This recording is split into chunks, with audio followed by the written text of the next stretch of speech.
बिस्मिल्लाहिर्रहमानिर्रहीम। आज हमारा सेल्स टैक्स एक्ट 1990 का जो हमारा सेकंड लेक्चर है और हमने डेफिनेशंस का आगाज़ किया हुआ है। तो मैंने पहले भी आपसे कह चुका हूँ कि ये definitions examination point of view से बहुत ज़्यादा अहम है। तो चलें आज जो है ना हम स्टार्ट करते हैं अपना नेक्स्ट जो है ना जहाँ पे हमने छोड़ा था। अब according to sub section 5A यहाँ पे हमारे पास डेफिनेशन दी गई है। कहता है कि what is meant by common tax payer identification number, के common tax payer identification number से क्या मीन है according to sales tax act. तो यहाँ पे मैं आपको जो है ना वो क्लियर करता चलूँ कि ये आपके पास ये ऐसा नंबर होता है जो आपको डिपार्टमेंट जो है ना आपके आइडेंटिफिकेशन के लिए इशू करता है कि फ़लाँ एक टैक्स पेयर है और उसका ये उसको एक नंबर अलाट कर दिया जाता है। वो नंबर आपका NTN हो सकता है, ठीक है ना, वो आपका CNIC हो सकता है या फिर आपका STRN sale tax registration number, ठीक है ना। ये तीनों आपके जो है ना किसी भी रजिस्टर्ड पर्सन के या किसी टैक्स पेयर के ये आपके होते हैं common tax payer identification number होते हैं ये। फिर इसके बाद नेक्स्ट वो according to sub section 5AA यहाँ पे वो कंपनी के बारे में पूछता है, डिस्क्राइब करता है कि what is meant bye a company. एक आपके पास जो लॉ है, लॉ कंपनी के बारे में क्या कहता है। तो सबसे पहले तो ये इसका जो क्लास है उसके अकॉर्डिंग उस कहता है कि आपके पास जो ना कंपनीज से मीन ये है कि कंपनीज एक्ट 1984 के अंदर जो इसकी स्पेसिफाइड डेफिनेशन दी गई हो कि आपके पास कोई भी फर्म या कोई भी आपके पास जो है ना कह लें कि ऑर्गेनाइजेशन जो आपके पास उस डेफिनेशन जो कि कंपनीज ऑर्डिनेंस 1984 में डेफिनेशन दी गई हो उसके ऊपर अगर वो पूरा उतरेगी तो आपके पास वो कंपनी कहलाएगी। या फिर इसकी क्लॉज B कहती है कि अ बॉडी कारपोरेट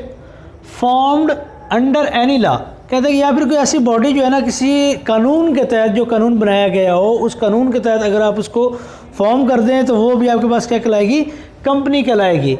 अब डिफरेंट जो है ना आपके पास हर कंपनी के लिए हर ऑर्गेनाइजेशन के लिए जो है ना डिफरेंट लॉज हैं, ठीक है ना। तो किसी लॉ के तहत बनी हो तो उसको कंपनी का नाम दिया जाता है। या फिर कोई मुतरब्बा होता है, मुतरब्बा आपको मैं पहले बता चुका हूँ कि ये आपके पास बैंकिंग का निज़ाम होता है, ठीक है ना। या फिर कहता है कि according to clause D a body incorporate outside Pakistan, कहता है कि या फिर कोई ऐसी बॉडी जो है ना या फिर कोई ऐसी जो फर्म है या ऐसी ऑर्गेनाइजेशन जो आउटसाइड ऑफ पाकिस्तान जिसको कॉर्पोरेट किया गया, जिसको जो है ना वो कह सकते हैं कि लॉज के तहत आउटसाइड पाकिस्तान के जो किसी फॉरेन कंट्रीज़ के लॉज उन कंट्रीज़ के लॉज के तहत जो फॉर्म किया जाए उस आप बॉडी को भी क्या कहेंगे, आप कंपनी का नाम देंगे। या फिर कहते हैं कि according to clause E sub section 5AA की क्लॉज E के अकॉर्डिंग वो कहता है कि वो ट्रस्ट हो सकती है, कोई कोऑपरेटिव सोसाइटी हो सकती है, कोई आपके पास कहता है कि फाइनेंस सोसाइटी हो सकती है।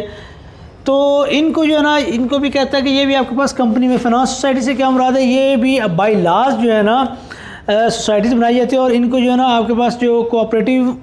सोसाइटीज़ का डिपार्टमेंट है उनके साथ इसको जो है ना कोऑपरेटिव सोसाइटी को या फाइनेंस सोसाइटी के साथ रजिस्टर कराया जाता है। या फिर आपके पास कोई ट्रस्ट हो जिसको भी आप जो है ना आप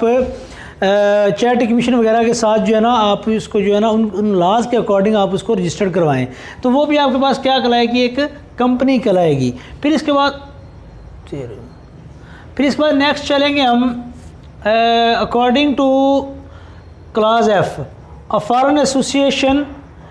विच बोर्ड डिक्लेयर्ड, यह कहता है कि आपके पास कोई फॉरेन एसोसिएशन हो और उसको बोर्ड जो है ना आपके पास उसको जो है ना डिक्लेयर करे या उसको जो कह सकते हैं कि बोर्ड उसको इजाज़त दे। बोर्ड से मतलब यहाँ पे फेडरल बोर्ड ऑफ रेवेन्यू है, तो वो भी आपके पास क्या कहलाएगी, कंपनी कहलाएगी। अब हम नेक्स्ट बात करेंगे according to sub section 5AA यानी कि 5AAA। वो कहता है कि कंप्यूटराइज सिस्टम से क्या मुराद है। कंप्यूटराइज सिस्टम से अकॉर्डिंग टू लॉ या according to sales tax act वो कहता है कि कंप्रीहेंसिव IT सिस्टम होता है जिसके ऊपर आप सेल टैक्स के डिफरेंट टास्क जो है ना सेल टैक्स के डिफरेंट जो असाइनमेंट्स है आप परफॉर्म करते हैं, तो उसको वो कहता है कि ये कंप्यूटराइज सिस्टम होता है। तो और ये एक बात याद रखें कि लॉज में हमने परफेक्ट जो इधर लॉ के अंदर जो है ना पेपर के अंदर जो लॉ के अंदर डेफिनेशन दी गई हम उसी को डिफ़ाइन करेंगे। अपनी तरफ से डेफिनेशन जो है ना अगर हम कोई उसको जो है ना हम उसको क्लिक करेंगे या उसको हम डिफ़ाइन करेंगे तो वो काबिल कबूल नहीं होगी। फिर इसके बाद वो according to sub section 5A(b) यहाँ पे डेफिनेशन दी गई है कॉटेज इंडस्ट्री की। वो कहता है कि what is meant bye cottage industry. तो ये आपके पास जो है ना इसकी 4 क्लासेज हैं। इन 4 क्लासेज के अंदर आपके पास कोई इंडस्ट्री फॉल करती हो तो उसको जो है ना, यानी कि ये शराइत अगर कोई इंडस्ट्री पूरी करती है तो हम जो है ना उसको क्या नाम देंगे, कॉटेज इंडस्ट्री का नाम देंगे। सबसे पहले इसकी क्या बात है, सबसे पहले इसकी कंडीशन क्या है, do not have industrial gas and electricity connection. सबसे पहली बात वो कहता है कि इस इंडस्ट्री के पास कोई गैस या फिर कोई इलेक्ट्रिसिटी जो कनेक्शन है वो इंडस्ट्रियल नहीं होना चाहिए। ठीक होगी बात। फिर इसके बाद according to clause B locate in residential area, कहता है कि वो रेजिडेंशियल एरिया जहाँ पे रिहाइश पजीर हो लोग या जहाँ पे किसी शख्स ने रहाइश रखी और साथ उसको अपना छोटा मोटा कारोबार या फिर छोटी मोटी इंडस्ट्री लगा देता है तो कहता है कि वो भी आपके पास क्या कहलाएगी, वो इंडस्ट्री कॉटेज इंडस्ट्री कहलाएगी। फिर according to clause C does not have labour more than 10 workers, कहता है कि इस इंडस्ट्री की जो है ना लेबर है वो उसके वर्कर्स जो है ना बस 10 तक होने चाहिए, इससे ज़्यादा वर्कर जो है ना वो उसके एक्सीड नहीं करने चाहिए। फिर इसके बाद अकॉर्डिंग टू क्लॉज डी कहता है कि annual turnover does not exceed 10 million rupees, कहता है कि इस इंडस्ट्री का जो एक साल का टर्नओवर से हमारा यह कि जितनी सप्लाईज करता है और उन सप्लाईज़ के इवज़ में जो उसको अमाउंट रिसीव होती है वो टर्नओवर होता है। वो कहता है कि ये 10 मिलियन रुपीज़ से ज़्यादा नहीं होनी, यानी कि 1 करोड़ से ज़्यादा नहीं होना चाहिए। फिर इसके बाद अकॉर्डिंग टू 5AC में वो कहता है कि what is meant bye crest, what is meant bye crest, ये एक इम्पोर्टेंट डेफिनेशन है। तो सबसे पहले तो मैं क्रेस्ट का जो है ना आप ये कह लें कि आपके पास ये शॉर्ट फॉर्म है, ये एब्रीवेटेड फॉर्म है। तो इसकी फुल फॉर्म जो है ना इसका मीन क्या है, computerised risk based evaluation of sale tax, computerised risk based evaluation of sale tax. तो इसको वो क्रेस्ट कहता है। इसका मतलब क्या है, computerised program for analysing and cross matching of sale tax returns, कहता है कि क्रेस्ट का मतलब ये है कि आप इसके जो है ना इस प्रोग्राम के ज़रिए, सॉफ्टवेयर के ज़रिए आप जो है ना जो सेल टैक्स रिटर्न्स जो है ना किसी टैक्स पेयर रजिस्टर्ड पर्सन ने जो अपनी सेल टैक्स रिटर्न्स जो है ना फाइल किए हैं, जो इनको एनालाइजिंग करता है या फिर इनको क्या करता है, वो क्रॉस मैचिंग करता है। यहाँ पे क्रॉस मैचिंग से या एनालाइजिंग से क्या मुराद है कि बात का होता है कि कोई एक टैक्स पेयर जो है ना अपनी सेल टैक्स रिटर्न में किसी में वो जो है ना अपना टर्नओवर जो है ना वो कह ले के 10 मिलियन जो है ना वो अपना शो कर देता है और किसी में वो जो है ना अपना टर्नओवर जो है ना किसी में ज़्यादा, तो तब जाके जो है ना वो एक ऑटोमेटिक सिस्टम है, ये उनको एनालाइज करता है और फिर जो है ना उसकी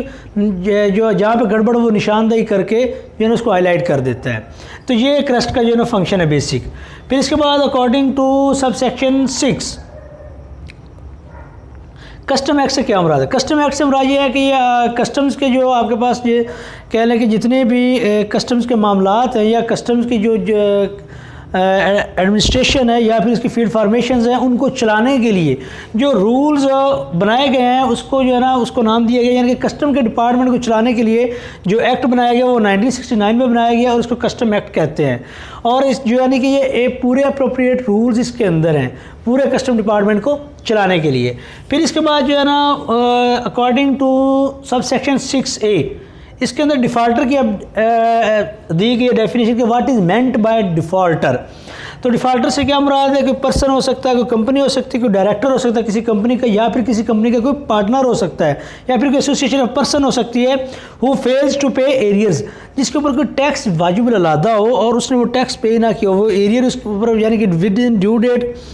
जो उसने पे ना किया हो तो वो जो टैक्स है वो एरियर बन जाता है। और अगर उसने एक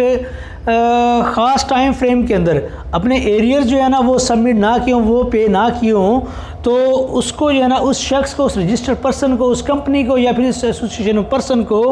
डिफ़ॉल्टर कहेंगे हम। तो इंशाल्लाह आगे नेक्स्ट हमारा जो लेक्चर अभी रिसेंटली जाएगा साथ में इनकम टैक्स ऑर्डिनेंस के ऊपर, जुड़े रहिए हमारे साथ।